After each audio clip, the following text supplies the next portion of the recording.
এরপরে কি চাই? ভোট চাই? কোনো ভোটের দরকার নেই।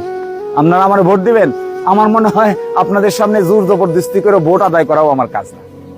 আপনারা আপনাদের মতো স্বাধীন সার্বভৌম চিন্তা করবেন, কাকে দিবেন ঠিক করবেন। আমি আমার কথা বলে গেলাম, বাকিটা আপনারা যারা নেতৃস্থানীয় লোক আছেন আপনারা নিজেরা বুঝবেন। বিবেককে, বিচারকে কাজে লাগাবেন।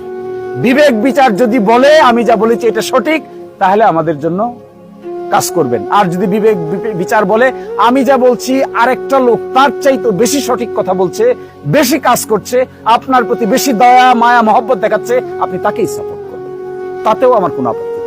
আমি এত ছোট মনের লোক না যে আরেকজনকে গালিগালাজ করে বা আরেকজনকে হেয় প্রতিপন্ন করে আমি বড় হইতে চাই।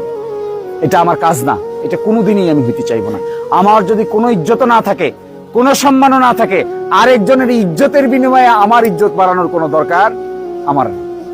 ফলে আমি আপনাকে বলছি, এর চাইতেও ভালো কিছু যদি কোনো প্রার্থী আমাদের এখানে আসতে পারে, এরকম কোন ব্যক্তি যদি আসে যে নাকি আপনাদের সকলকে নিয়ে চলতে চায়, সকলকে নিয়ে কাজ করতে চায়, সকলের সমস্যার সমাধান করতে চায়, সকলকে ভালোভাবে দেখতে চায়, বন্ধু হিসেবে নিতে চায়, আমার চেয়ে ভালো কোনো ব্যক্তি হলে তাকেই আপনারা বেছে নেন। দেখবেন আমি আপনাদের কোনোদিন কোনো কালে আপনাদের দুয়ারে এসে বলবো না যে আমার চাইতে ভালো ব্যক্তি আসা সত্ত্বেও আপনি আমাকে পছন্দ করেন। এটা আমি কোনোদিন বলতে আসবো না। এত স্বার্থপর মানুষ আমরা নই।